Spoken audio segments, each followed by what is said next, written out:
ஜன்னலின் வழி வந்து விழுந்தது மின்னலின் ஒளி, அதில் தெரிந்தது அழகு தேவதை அதிசய முகமே.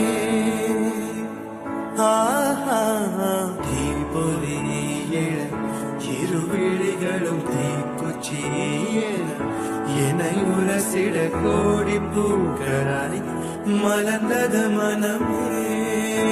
அவள் அழகி பாட ஒரு மொழி இல்லையே, அளந்து பார்க்க பல மொழி இல்லையே. என இருந்த போதும் அவள் எனதில்லையே, மறந்து போய் என் மனமே.